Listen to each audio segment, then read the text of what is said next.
Hello everyone. Today we are going to discuss about the chapter number 2 of plus 2 chemistry, that is solutions. So the most important topic in this is colligative properties. Colligative property के बारे में जानेंगे आज. So सबसे पहले जानेंगे कि colligative property होती क्या है. Colligative properties are those property which depends on the number of solute particles. आपको पता है सोल्यूशन में सोल्यूट होता है, सॉल्वेंट होता है, सोल्यूशन बनता है उससे. सो number of solute particle means हम गिन तो नहीं सकते हम, तो गिनने की तो बात ही नहीं है. So we are not counting. So what we are going to do is we are calculating the moles. How to calculate moles, that you are very clear. Like given weight divided by molecular weight we can calculate the moles. So number of solute particles के ऊपर depend करती हैं, इसका मतलब moles के ऊपर depend करती हैं. मोल्स के ऊपर डिपेंड करती हैं, इसका मतलब है मोलैरिटी के ऊपर डिपेंड करती हैं. तो मोलैरिटी क्या होती है? Number of moles of solute in 1 litre of the solution. Similarly अगर हम बात करते हैं मोलैलिटी के ऊपर डिपेंड करती हैं. Molality means number of moles of solute particle in 1 kg of solvent. थोड़ा सा फ़र्क है. और आपको पता भी है कि टेम्परेचर डिपेंडेंट कौन सी है, इंडिपेंडेंट कौन सी है. Molality is temperature independent. So we were discussing about colligative property which depends on the number of solute particles. And solute particle in terms further we can correlate with molarity as well as mole fraction. So now what are colligative properties? We had discussed with the definition. What are the types? So first and the foremost is relative lowering of vapor pressure. Vapor pressure होता क्या? जैसे पानी को boil करते हैं हम. सो पानी को बॉयल करते हैं, वो हीट होगा, वेपर बनेंगे उसके. तो अगर हम उसको कवर कर देते हैं वेसल को, तो वो प्रेशर एक्सर्ट करेगा वेपर. तो वो प्रेशर एक्सर्ट करते हैं, उसको वेपर प्रेशर बोलते हैं. ठीक है. तो बॉइलिंग पॉइंट क्या होता है? वेपर प्रेशर जब 1 एटमॉस्फेयर प्रेशर मतलब कि आउटसाइड प्रेशर के बराबर आ गया, तो उसको बॉइलिंग पॉइंट बोल देते हैं. तो boiling point vapour pressure is equal to atmosphere pressure, that temperature is known as boiling point. वो फिक्स होता है एक सब्सटेंस के लिए. वाटर के लिए 100 डिग्री सेल्सियस है. ठीक है. सो नेक्स्ट इज, अब मान लीजिए पानी है मेरे पास, मैं इसको हीट कर रहा हूँ, तो बॉइलिंग स्टार्ट होगी. कितने पे टेम्परेचर पे हुई? 100 डिग्री सेल्सियस पे हुई. तो होगा क्या कि मान लो एक और केस ले लेते हैं, पानी में शुगर डाल देते हैं. शुगर डाल के आप सोचो कि बॉइलिंग पॉइंट कम होगा कि ज़्यादा होगा? ऑफ कोर्स ज़्यादा होगा. बॉइलिंग पॉइंट ज़्यादा होगा. बॉइलिंग पॉइंट ज़्यादा होगा, इसका मतलब वेपर प्रेशर क्या होगा सोल्यूशन का? कम होगा. सो इसीलिए बोलते हैं relative lowering of vapour pressure. तो प्रेशर था, पानी का प्रेशर था, वो ज़्यादा था. जब हमने सोल्यूशन बना दिया, उसका प्रेशर कम हो गया. जितना डिफरेंस आ गया उसको बोलते हैं लोअरिंग. अगर डिवाइडेड बाय वाटर के प्रेशर के ऊपर डिवाइड करते हैं उसको बोलते हैं रिलेटिव लोअरिंग. सो ये एक कॉलिगेटिव प्रॉपर्टी है, relative lowering of vapour pressure. कितना तो आसान है, कितना प्रैक्टिकल चीज़ें हैं, कैलकुलेट कर सकते हैं हम.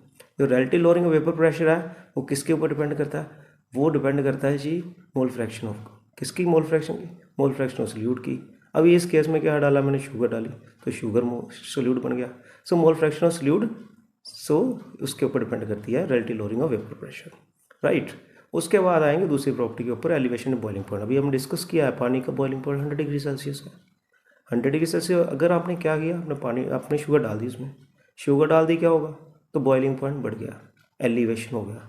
अगर 100 था मान लीजिए, अब ये 100.5 हो गया मान लो, तो डिफरेंस क्या आ गया? 100.5 माइनस 100, 0.5 डिग्री सेल्सियस का डिफरेंस आ गया. तो उसको डेल्टा टी बी बोल देते हैं. डेल्टा टी बी किसके प्रोपोर्शनल होता है? मोलैलिटी की होता है. मोलैलिटी क्या होती है? Number of moles of solute particle in 1 kg of solvent. So delta T B is directly proportional to M, and delta T B is equal to K B into M. तो K B क्या होता है? Molar elevation constant होता है. इसको ब्यूलोस्कोपिक constant भी बोलते हैं. इसके यूनिट्स भी हम फाइंड आउट कर सकते हैं. कितना आसान है. K B delta T B divide by M. ऐसे ही करते हैं कैलकुलेट, बहुत अच्छी तरह से कर सकते हैं. डेल्टा टी के यूनिट्स क्या होते हैं? केल्विन. मोलैलिटी के यूनिट्स क्या होते हैं? Moles per KG. तो उसको सॉल्व कर लीजिए, कितनी की मुश्किल बात है. उसके बाद तीसरी प्रॉपर्टी की बात करेंगे जो कि कोलिगेटिव प्रॉपर्टी है, that is depression in freezing point. Depression वो डिप्रेशन नहीं है जो बुद्धि आजकल लिए जा रहे हैं.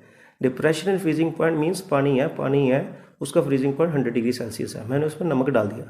नमक क्यों डाल दिया? उसका फ्रीजिंग पॉइंट डिप्रेस कर दिया. पहले 0 डिग्री सेल्सियस पे फ्रीज होता था, अभी क्या होगा? माइनस पे भी नहीं फ्रीज होगा. मान लीजिए -1 डिग्री सेल्सियस पे भी पानी फ्रीज नहीं हो रहा साल्ट डालने के बाद. तो उसका क्या आया फ्रीजिंग पॉइंट? डिप्रेशन क्या आया? डिप्रेशन फ्रीजिंग पॉइंट आया 0 माइनस ऑफ -1. तो उसका 1 degree Celsius depression freezing point आया. कैसे आया? नमक डालने के कारण आया. तो आपने देखा भी होगा कि जो आइस फैक्ट्रीज वाले हैं, तो वो बर्फ़ के साथ जो है नमक डाल देते थे, तो उसमें बर्फ़ पिघलती नहीं है. So that is the related depression freezing point. Okay, so diffraction freezing point again directly push into molality. So delta TF is equal to KF into M. तो KF is what? KF is molar depression constant. इसको cryoscopic constant भी बोल देते हैं. इसके हम ऐसे भी क्वेश्चन आ सकता है आपको, डिफाइन क्रायोस्कोपिक कांस्टेंट. सो क्या बोलेंगे?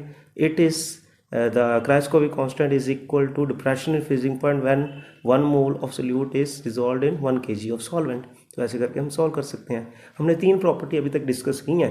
That is known as relative lowering of vapor pressure, elevation in boiling point, depression in freezing point. And the last one is osmotic pressure. बहुत सिंपल सी बात है. सेमी परमिएबल मेम्ब्रेन ले लीजिए, एक side में solvent रख दीजिए, दूसरी साइड में सोल्यूशन. तो सॉल्वेंट आपको पता है कि सेमी परमिएबल मेम्ब्रेन में जो है सॉल्वेंट पार्टिकल ही मूव करेंगे. तो सॉल्वेंट जो होगा सोल्यूट की तरफ मूव करना शुरू कर देगा, सोल्यूशन की तरफ. ठीक है, क्योंकि उसमें हाईली कंसंट्रेशन है, ज़्यादा है. तो उसको रोकने के लिए जितना प्रेशर हम लगाते हैं उसको बोलते हैं ऑस्मोटिक प्रेशर.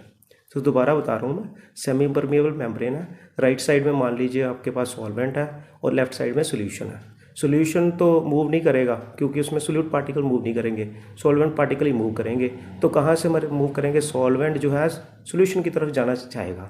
ठीक है, अगर उसको रोकना है, उसका प्रेशर कितना लगाएं हम, उसको बोलते हैं osmotic pressure.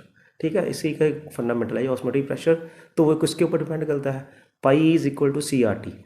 Concentration. Concentration means molarity.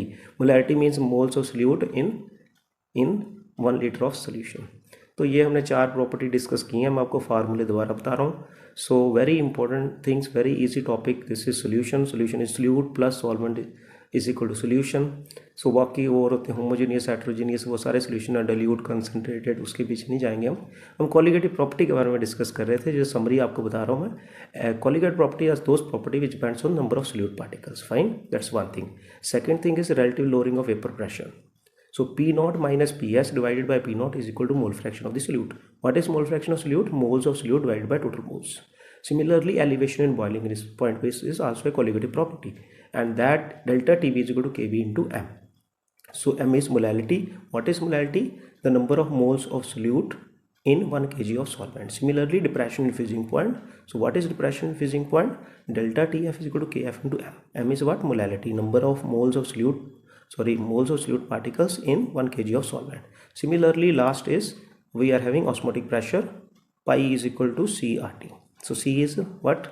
It is molality, number of moles of solute in 1 liter of solution. So अच्छा लगा होगा आपको, मतलब कि सुन के. सो ये सोच के. So will go with the next topic of chapter solution. आप लाइक कीजिए वीडियो को, आप एप्लीकेशन डाउनलोड कीजिए नॉलेज पल्स. Thank you.